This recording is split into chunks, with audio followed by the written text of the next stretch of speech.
Iran के राष्ट्रपति मसूद ने शनिवार को पड़ोसी देशों पर हमले के लिए माफी मांगी, लेकिन उनकी ओर से खाड़ी अरब देशों की मिसाइल और ड्रोन दागा जाना जारी है। ईरान ने एक बार फिर दुबई पर हमला कर दिया है और इस बार इस हमले में लोगों की जान भी गई है। कितने लोगों की मौत हुई है और कहां पर यह हमला किया गया है, दुबई को कितना नुकसान हो रहा है इस हमले से, सारी जानकारी देंगे। इस वीडियो को लास्ट तक जरूर देखें। नमस्कार, मैं हूं आपके साथ ममता तिवारी और आप देख रहे हैं न्यूज़ 18 का डिजिटल प्लेटफॉर्म।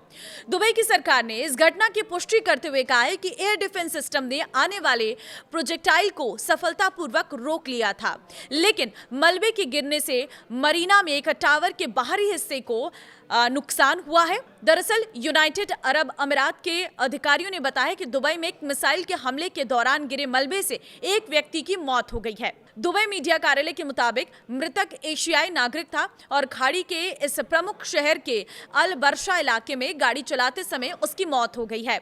यूनाइटेड अरब अमीरात की दुबई मीडिया ने बताया है कि ईरान से आए प्रोजेक्टाइल के इंटरसेप्शन से गिरे छर्रे से दुबई मरीना में एक टावर के सामने के हिस्से को थोड़ा नुकसान हुआ है।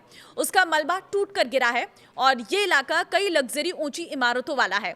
बताया गया है कि हवाई हमले का मलबा मरीना टावर के पास में एक गाड़ी पर गिर गया। इससे एक ड्राइवर की मौत हो गई है। इससे यूएई में युद्ध शुरू होने के बाद से मरने वालों की संख्या 4 हो गई है। अधिकारियों ने कहा है कि मरने वाले सभी विदेशी नागरिक थे।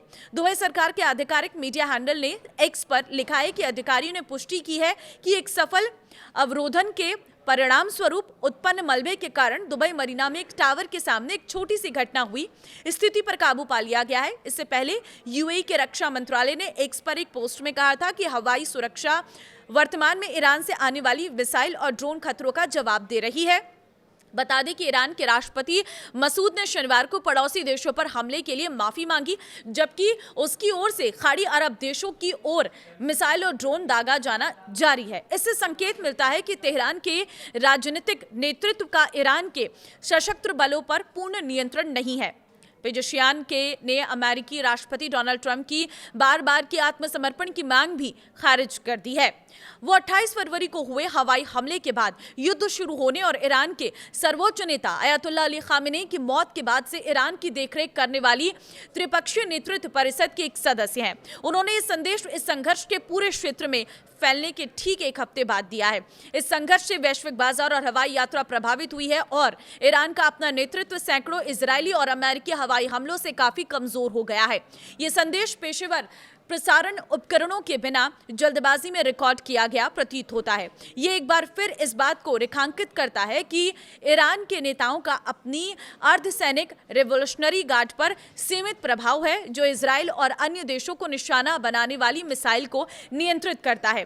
ये रिवोल्यूशनरी गार्ड केवल खामेनी के प्रति जवाबदेह था और अब संघर्ष बढ़ने के बाद के साथ साथ अपने लक्ष्य खुद चुनता प्रतीत हो रहा है।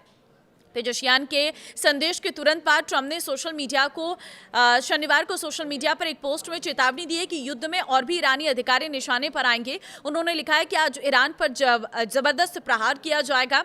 ट्रंप ने अपनी वेबसाइट ट्रुथ सोशल पर यह टिप्पणी की है, जिसमें उन्होंने तेहरान के हमलों को लेकर ईरान के राष्ट्रपति मसूद द्वारा पड़ोसी देशों से माफी मांगने का जिक्र किया है। उन्होंने लिखा है कि ईरान के खराब व्यवहार के कारण अब ऐसे हमलों और ऐसे इलाकों और लोगों के समूह को भी निशाना बनाने पर गंभीरता से विचार किया जा रहा है, जिन्हें अब तक निशाना बनाने के बारे में नहीं सोचा गया था। ईरानी राष्ट्रपति ने हमलों को लेकर खाड़ी अरब देशों में बढ़ते आक्रोश को शांत करने की कोशिश की। वहीं कुछ ही घंटे पहले मिसाइल और ड्रोन हमलों ने दुबई अंतर्राष्ट्रीय हवाई अड्डों पर उड़ानों को बाधित किया। सऊदी अरब की एक प्रमुख तेल इकाई को निशाना बनाया गया और बहरीन में कई बार लोगों को जान बचाने के लिए भागने पर मजबूर कर दिया गया। पेजेशियान ने ईरान को अमेरिका के सामने बिना शर्त आत्मसमर्पण करने के लिए ट्रंप के आह्वान की भी आलोचना की है। उन्होंने कहा है कि ये एक सपना जैसा है और जिसे उन लोगों को अपने साथ कब्र में ले जाना चाहिए।